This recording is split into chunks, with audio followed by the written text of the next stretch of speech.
Oi, você está no On The Road, seja muito bem-vinda, seja muito bem-vindo. Eu sou a Rafaela Borges, tenho aqui comigo hoje o Defender 110. Como você sabe, recentemente a Land Rover mudou o seu posicionamento.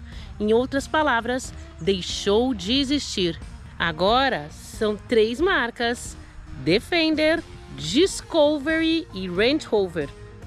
Hoje nós vamos falar então de um dos modelos da linha Defender, o 110. E a pergunta que fica, talvez você não entenda muito porquê, mas eu vou explicar, é a seguinte: este modelo deixou de ser um SUV raiz para se transformar em um SUV de boutique?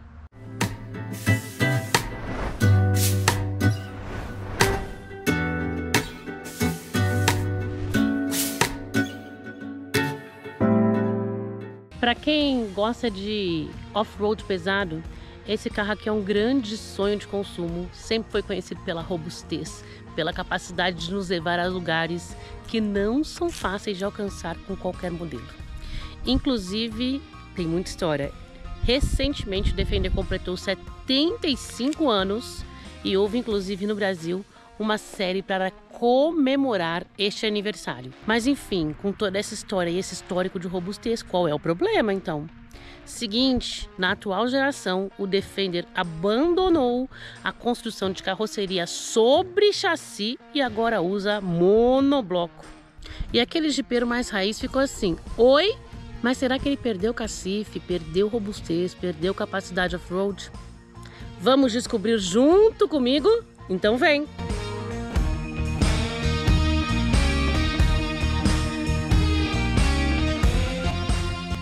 Vamos começar falando da gama.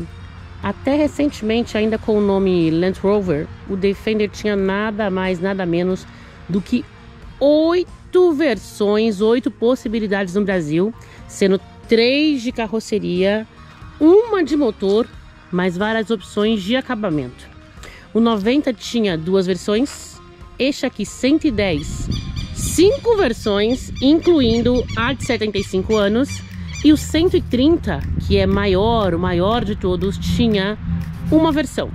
E agora que o novo posicionamento foi concluído, já foi explicado que temos uma marca e não mais um modelo, aconteceu o seguinte: apenas uma versão do 90, continua uma versão do 130, que tem 8 lugares, e esse aqui, o 110, tem 2 versões. Você está vendo a HSE X Dynamic. Ela tem preço de R$757 mil. A outra é a X, simplesmente X, ou X se você preferir, afinal de contas estamos no Brasil. É uma versão um pouco mais urbana. Nesse caso, o preço é de R$816 mil. E por falar em urbano, a história do monobloco tem muito a ver com isso. Não que este tenha a intenção de ser um carro 100% urbano, mas agora a Defender é uma marca e quer ter possibilidades para vários tipos de cliente. Então, por que não associar a robustez e a capacidade off-road com a possibilidade de rodar no dia a dia? E olha, isso ele faz muito bem. Com tudo isso explicado, vamos falar agora do design do carro. Há cerca de 1 ano, o Defender perdeu a versão a gasolina, que era 2.0 de 300 cavalos, e agora é só a diesel. Um 6 cilindros também com 300 cavalos, mas um torque muito mais robusto, quase 70 kgfm. O motor de todas as versões, portanto, é o D300, D de diesel 300, a potência de 300 cavalos. Na atual geração, o carro ficou sim mais moderno, mas ele manteve coisas que são icônicas no design desse modelo, desse SUV, e que impõem também um aspecto de jipão robusto. Afinal de contas, imagem é muito importante. Na dianteira nós temos como destaque o farol redondo, isso aqui é tradicional, e ele está envolto por esta moldura aqui de black piano preta. O farol é full LED e tem esses 2 elementos aqui do lado.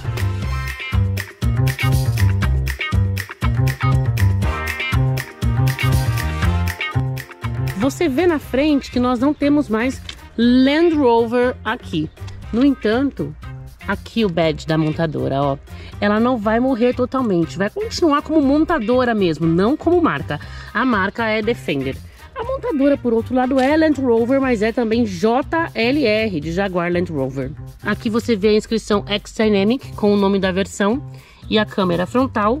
Esse carro tem muitas possibilidades de câmeras, como a maioria dos modelos da Land Rover, da antiga Land Rover. Vai ser difícil desapegar dessa nomenclatura. Olhando aqui para cima, temos esse detalhe preto aqui no capô e a inscrição 110, que é o nome do modelo. E olha que legal esse detalhe, bem off-road. Você vai encontrar ele em outros locais da carroceria também. E falando da cor, eu vejo aqui uma espécie de verde oliva, meio militar, mas o militar é um pouco mais escuro. Combina com o carro, né? E você pode ver que, falando em tom, a carroceria é inteiramente bitom, tanto no verde oliva quanto no preto. Você vê no teto, nos detalhes laterais, nas proteções, uma delas aqui e aqui na parte de baixo. O carro tem um pequeno estribo lateral aqui para apoio, para a gente subir, mas ele não é tão alto assim, ele não é tão alto quanto o 130 e ele tem uma suspensão adaptativa com modo acesso, facilita entrar. Não é uma coisa como um SUV, vamos supor um Q5, um próprio Range Rover, mas não é difícil de acessar. E aqui você vê que ele mantém o excelente vão livre do solo. Por falar nisso, ângulo de entrada de mais de 35 graus, extraordinário, ótimo ângulo de saída, de transposição. E nós temos também 90 centímetros de capacidade de transposição em água. Veja aqui na tela agora essas dimensões, tanto em relação ao ângulo de entrada e saída com transposição em água e vão livre do solo. E diz aí, é off-road ou não é? E por falar em dimensões, ele tem 4,75 metros de comprimento, bem menor do que o 130, que tem mais de 5 metros. Todas as dimensões você está conferindo na tela agora também.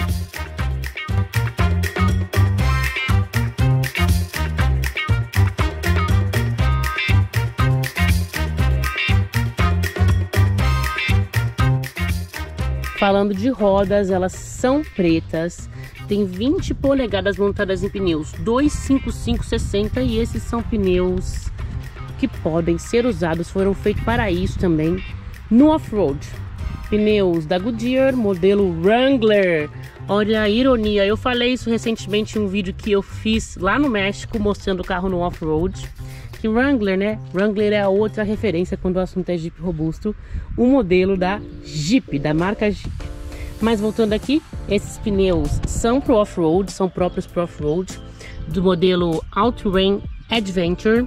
Então, mais uma característica que mostra que sim, estamos falando de um modelo capaz de encarar qualquer desafio. Quero mostrar a câmera lateral integrada ao retrovisor, o retrovisor bem grande com a capa preta. E uma coisa bem interessante, ele mantém essas linhas quadradonas de Jeep tradicional. Isso ele não perdeu com a reestilização que o deixou mais moderno. E o que é isso aqui? É um baú, para que a gente possa levar algumas coisas. O carro não vem com isso. Isso aqui é um dos acessórios disponíveis nas autorizadas Land Rover. E eu não tô gostando muito não, porque seja em baixa velocidade, pisos imperfeitos, ou mesmo na estrada com um piso bem liso, em velocidade mais alta, ele fica batendo aqui na carroceria. Isso incomoda pra caramba, porque ele tá vazio. Se a gente colocar coisas dentro, de repente a coisa muda de figura. E também, como eu disse, o carro não vem de série com isso. É um acessório, nem um opcional. Por falar em acessório, tá vendo aquela barra ali em cima? É bem legal. Deixa visualmente mais interessante o visual, só que pode atrapalhar um pouco. Por quê? O Defender 110 já é um carro muito alto, muito mais alto do que qualquer outro SUV que não tenha essa pegada robusta. E aí essa barra deixa ainda mais alta e pode fazer a gente perder um pouco a noção de espaço. O que acontece? Você está no off-road, de repente a barra pega em uma árvore. Ela desencaixa e quando ela se movimenta, tem um risco de riscar o teto. Sim, estou falando de um caso real que aconteceu comigo. Isso aqui é para você, além de ficar com o carro esteticamente mais robusto, levar coisas também, o que pode ser importante no off-road. Mas a escolha é sua, de série o carro não vem com essa barra de teto.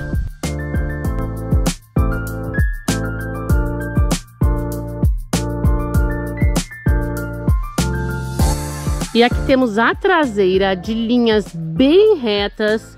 Você vê aqui mais uma vez o badge da Land Rover. Sim, a montadora não quer morrer. A bandeira da Inglaterra, os carros da JLR, né, Jaguar Land Rover, vem dessa maneira, assim como a Volvo passou a colocar a bandeira da Suécia, seu país de origem, na traseira de seus carros. É uma maneira também de autoafirmar a origem da marca, a tradição, porque como sabemos a Land Rover foi comprada pela Indiana Tata, que é uma marca popular, assim como a Volvo foi comprada pela Geely, chinesa, também popular. Então, no meu ponto de vista, na minha leitura, é uma maneira de afirmar, nós fomos comprados, mas continuamos os mesmos, mesma origem.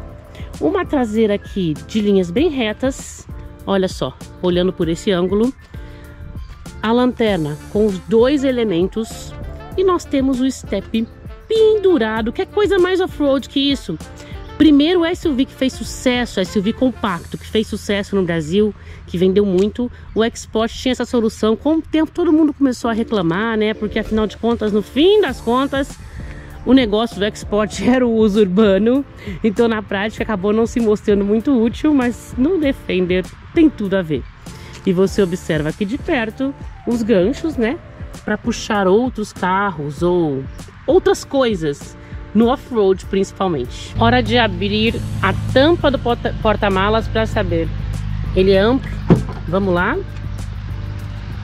Uma olhada aqui. A Land Rover tá colocando acessório demais nesse carro, que tem sido um pouco annoying, porque é difícil de tirar e eu quero mostrar.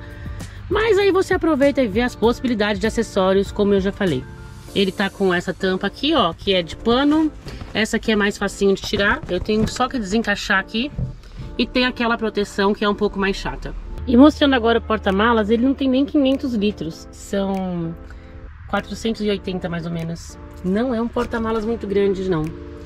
Você pode ver ali, ó, que o banco tá mais pra frente, ele rola sobre trilhos. E aquele mais pra trás.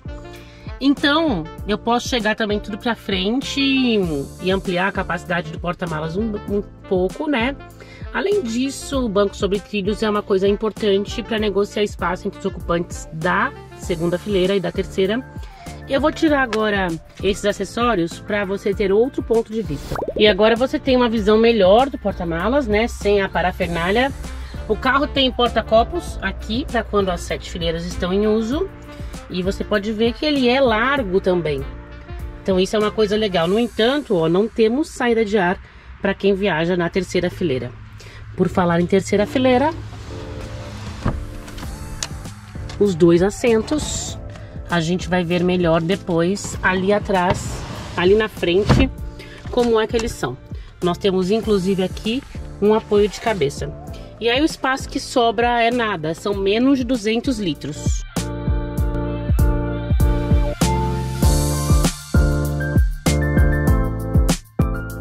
E um dos locais em que eu posso mudar a altura da suspensão, antes de passar lá pra frente eu quero falar isso, é aqui. Ela tá na posição de acesso, pra você ter uma ideia, tá? Vamos ver aqui, dar uma olhada nessa imagem, e agora eu volto pra cá e vou colocar a suspensão o mais elevada possível. Vai vendo ela subindo aqui, não é tão fácil de mostrar, mas no próximo ponto de vista vai ficar mais fácil.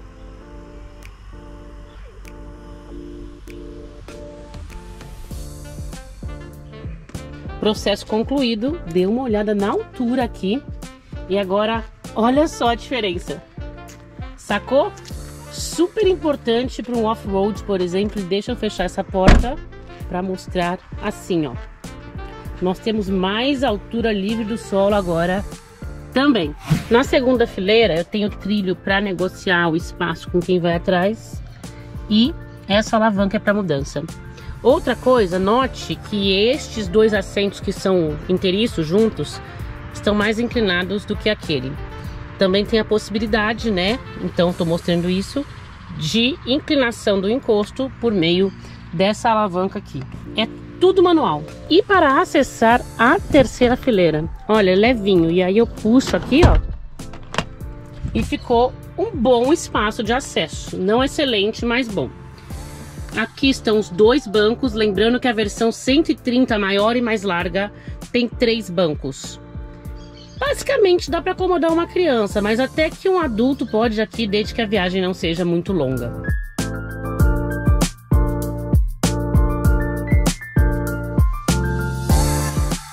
Esmiuçando agora a questão do espaço interno, ele é amplo, são 3 metros de entre-eixos. Quando a gente pensa em 3 metros de entre-eixos, eu esperaria até mais, mas é muito bom o espaço. E note a diferença entre os bancos, esse aqui puxado para frente e esse aqui na posição máxima para trás. Temos o teto solar lindíssimo, panorâmico, e agora chegou o momento de entrar no carro.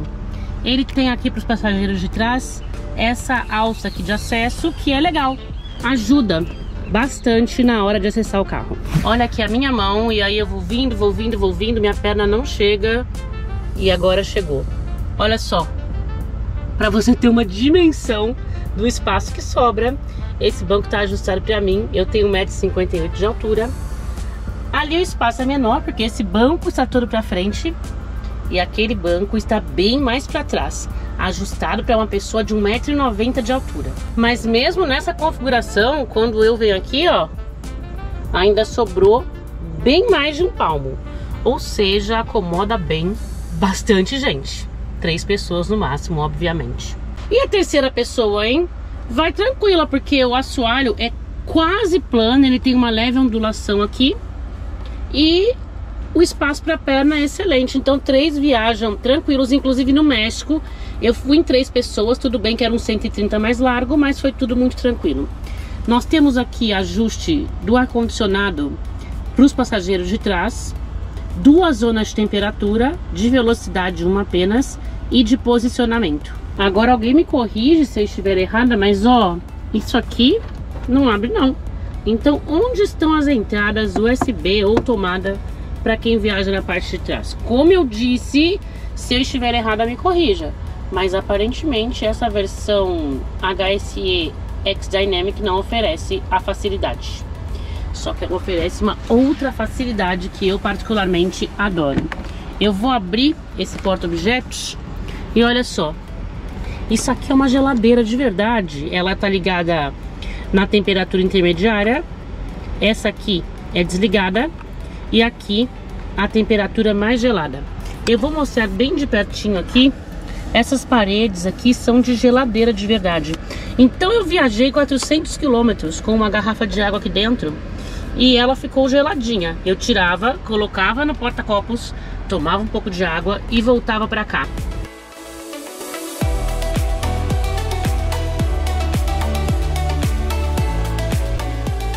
Por aqui você encontra o carregador de smartphones sem fio, os porta-copos dos quais eu já falei, eles têm prensas para diferentes tipos de garrafinhas e de latinhas.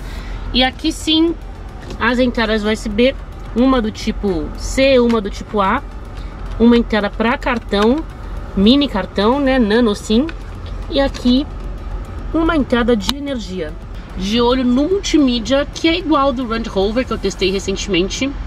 Olho no acabamento, você vai ver melhor daqui a pouco quando eu mostrar as portas, mas esse material muito bom de tocar, muito emborrachado, acabamento muito bacana do Defender, que nem parece o de um jipão parrudo, robusto, mas ele tem também as suas coisas que vão encantar os clientes desse segmento. A alavanca do câmbio aqui suspensa, né? Isso não tem nada a ver com outros modelos da antiga Land Rover. O ar de 2 zonas, partida por botão, e temos alguns comandos diretos aqui para suspensão, controle de descida. Aqui a gente comanda o Terrain Response. Olha só os modos aparecendo aqui. Vamos falar disso melhor daqui a pouco. Olhando de perto agora esse material de acabamento de portas, ele é um tecido suave, macio ao toque, essa parte emborrachada, mas nós temos, como em um bom Jeep robusto, lataria exposta. Esses parafusos aqui, ó, disse que ele não era totalmente de boutique, ele tem muita característica raiz, mas um acabamento excelente, grande porta-copos, a maçaneta de abertura da porta bem parecida com a do Range Rover, e nós temos também sistema de som da Meridian, a marca que é fornecedora de todos os modelos da Land Rover. De cá, inscrição X-Dynamic, nome da versão, né? HSE X-Dynamic. A alavanca do freio de estacionamento elétrico é aqui. Os bancos têm ajuste elétrico tanto para o motorista quanto para o passageiro. E aqui os bancos, que são altos, tem o encosto ajustável. Eles estão numa cor cinza aqui nessa versão, mas personalizável isso. Couro perfurado, couro convencional, costura aparente, super largos, bom suporte lateral. O volante, que também tem couro perfurado. E aqui, ó, nada de Land Rover. A inscrição é Defender. Comandos para o rádio, nós temos botões aqui sensíveis ao toque, ó. Como o carro está desligado, ele está apagadinho. E desse lado o comando para algumas assistências que o modelo oferece.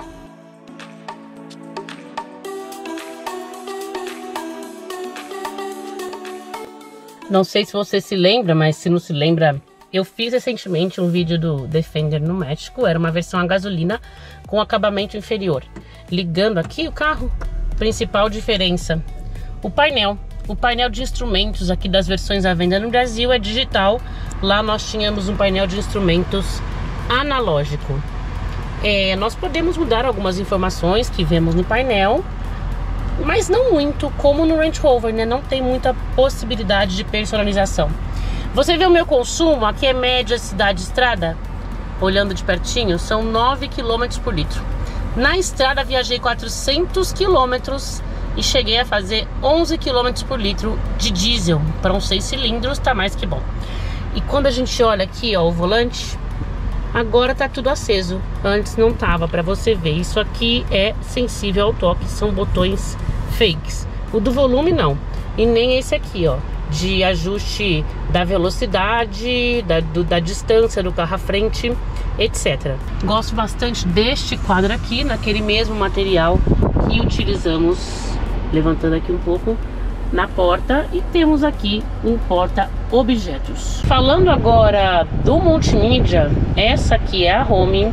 Aqui nós temos uma tela para configurações com tudo o que o modelo oferece. A gente configura tração, dimensões do veículo. Ele está mostrando, na verdade, quais são as dimensões e contando que ele exclui acessórios. Aqui tem 5,02 metros, mas ele está contando com o step. Sem o step, como eu disse, 4,75 metros de comprimento. Vamos voltar para cá. Aqui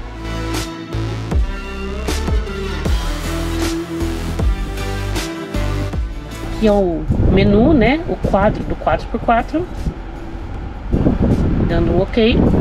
E ele vai mostrar o funcionamento do sistema 4x4. Eu mostrei isso bastante no México. Fizemos várias coisas, né? Sobe, desce, pedra, areia. Mostramos como é que ele sai da areia. E o carro se comportou assim incrivelmente bem. Saiu da areia com maestria, passou por pedras. Usamos bastante a reduzida que esse carro oferece. E aí vamos falar aqui dos modos que ele tem, do Terrain Response, Eco e automático para o on-road. E aí vou apertar de novo porque ele fica desaparecendo. É sensível ao toque, tá? Confortável. E aqui os modos off-road, grama e cascalho.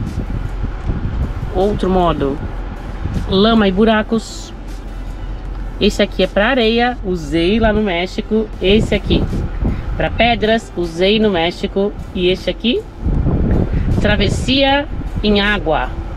Mais um programa configurável. A gente coloca cada coisa do carro em um modo diferente.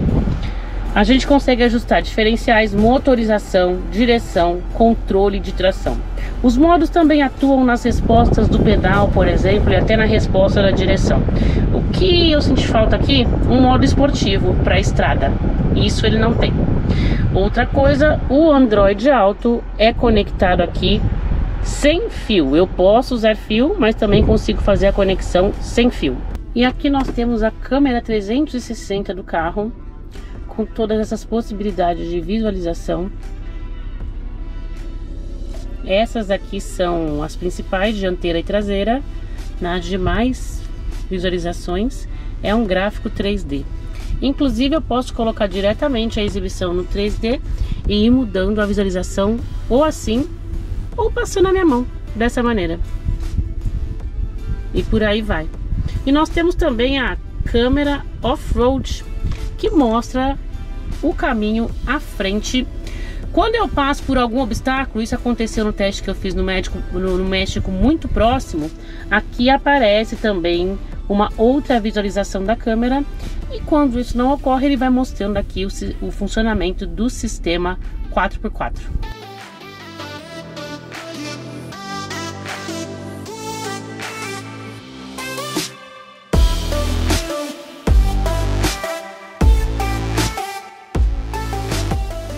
Nesse novo posicionamento da Land Rover, agora não mais Land Rover, a marca Defender é, obviamente, a marca do off-road. Só que não só isso, como é uma marca, não é só objetivo alcançar aquelas pessoas que vão pro off-road pesado. A ideia é atingir aquela pessoa que quer alcançar o impossível, mas também quer usar o carro no seu dia a dia. Então esse modelo tem luxo, tem muito conforto e principalmente tem a estrada, o on-road, como um segundo habitat natural. Tem uma outra coisa. O alvo, embora a JLR, Jaguar Land Rover, não deixe isso absolutamente claro, está muito focado no público do agro. Sabe aquele pessoal que vem comprando RAM, vai começar a comprar a partir de agora F-150 da Ford? Então, a Land Rover quer mostrar para essa pessoa que aqui existe um carro que oferece luxo que esses outros modelos não oferecem e que é capaz de fazer tudo que eles fazem, até mais. Um dos focos, sabe uma coisa que a GM chamou uma vez de CEO do campo? Que nada mais é do que donos de propriedades rurais. Aliás, o que você acha do termo CEO do campo? Me conta. Mas voltando aqui. Então, essa pessoa, a Defender, a marca Defender, quer esse cliente. E uma das ideias é o seguinte: se as pessoas têm fazendas, mais de uma fazenda, em alguns casos em uma distância não muito próxima uma da outra, e gostam de ir de carro visitar as suas propriedades. Então esse carro precisa ter segurança e precisa ter um ótimo desempenho na estrada, principalmente levando em consideração que a maior parte das estradas vão ser como esta aqui, estradas de pista simples, em que é preciso força para ultrapassagem, e não necessariamente com essa pavimentação. Existe coisa muito pior, então um bom amortecimento de suspensão é fundamental. Partindo para os dados técnicos, como eu já contei, são 300 cavalos de potência, são quase 67 kgfm de torque nesses 6 cilindros a diesel, que tem muita força em baixa rotação. E o câmbio é aquele ZF automático de 8 velocidades, muitas marcas usam. É um bom câmbio, super rápido, boas relações. Eu senti falta de um modo esportivo de condução, de repente, para deixar a direção mais pesada. Só que à medida que a gente vai aumentando velocidade, olha só, eu já tenho um bom peso aqui. E apesar de ser um carro super alto, eu estou me aproximando de uma curva ali adiante, olha só. Eu não sinto insegurança, mesmo em alta velocidade, estou a 114, 119, 120 km por hora. E eu não sinto insegurança não, dá aquela sensação, mas é tão alto, será que a carroceria não vai inclinar demais? Eu não achei que inclina não. Inclusive viajei 400 km com ele e foi tudo tranquilo, um carro muito gostoso de dirigir, que passa até a sensação de ser mais baixo, grudadinho no chão, como um Range Rover, por exemplo. Não, mas passa em segurança nenhuma. E aqui a gente encontra uma situação clássica de ultrapassagem. Eu tenho poucos metros de um carro mais lento, mas não tão mais lento do que eu. E ó, tudo muito tranquilo, ele vai rapidamente. O que eu acho? Vou aqui diminuir um pouco a rotação, a velocidade, para mostrar isso para vocês. Coloquei o pé no acelerador com força. No comecinho, parece que o conjunto sente o peso, né? O Defender é um carro muito pesado, mas depois, ó, ele embala, que é uma beleza, e atinge altas velocidades. Melhor até frear, porque estou em uma via pública. Mais uma curva aqui, e agora em velocidade constante. Presta presta atenção no silêncio a bordo. É uma coisa impressionante isso, porque nós estamos falando de um modelo a diesel. Excelente proteção acústica, trabalho de proteção acústica feito neste modelo, o Defender. Então, pra estrada, gente, sério, eu tô em lua de mel com ele. E olha que eu jamais cogitei em toda a minha vida ter um SUV com uma pegada tão robusta, que originalmente é até bem focado no off-road. Então eu acho que a Land Rover conseguiu fazer essa adaptação terra, asfalto, não digo iguais proporções, mas deixando quem quer rodar no asfalto muito confortável, muito de bem consigo mesmo e com o carro também. O off-road eu fiz no México, vou colocar algumas coisas aqui, vai vendo carro na areia, levantando poeira, o sistema de condução para areia trabalhando, as rodas rodando mais rápido para ele conseguir sair.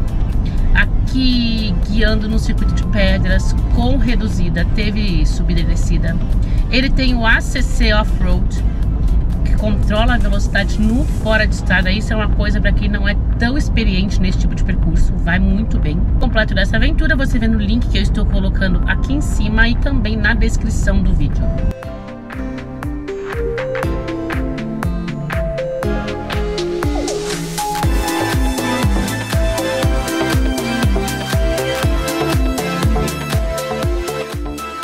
Ser auxiliado não apenas no off-road, mas também no on-road, na estrada, o carro tem o leitor de faixas com função de correção, ele tem o controlador de velocidade adaptativo, o limitador de velocidade para te ajudar a não levar multa, porque vou falar, com esse silêncio a bordo, com essa força, é bem fácil você atingir uma velocidade alta e nem se dar conta disso. E ele tem também o leitor de ponto cego. Não dá para terminar esse vídeo sem o teste do sistema de som da Meridian.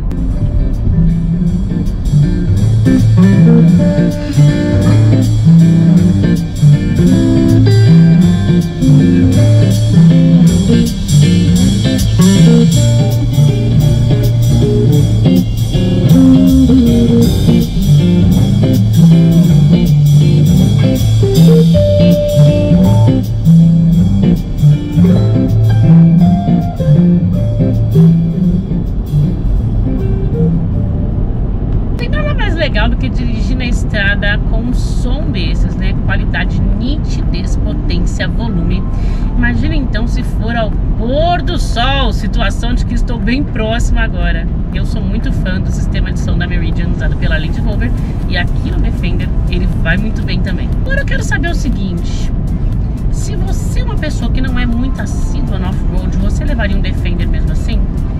Ou prefere para as outras marcas da montadora JLR ou Land Rover, que são Range Rover e Discovery? Eu vou passar um pensamento meu aqui. O Defender é um carro mais barato, por exemplo, que o Range Rover Sport e o Range Rover, e ele tem opções de 7 e 8 lugares.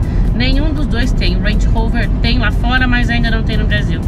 Então você tem um carro mais em conta, luxuoso, bom de estrada, que leva mais pessoas do que os outros dois. É tentador, não é? Eu já falei o preço desse aqui, mas o Defender começa no 90, esses 5 lugares, em 700 mil, e no 130 vai a 900 mil reais. É um bom negócio, mesmo que você não seja desses que gostam de ir para lugares remotos, de difícil acesso, de carro que é capaz até de subir em pedras? Me conta o que você acha, vamos conversar. Eu fico por aqui, vejo você novamente em breve. Tchau, tchau. Até a próxima.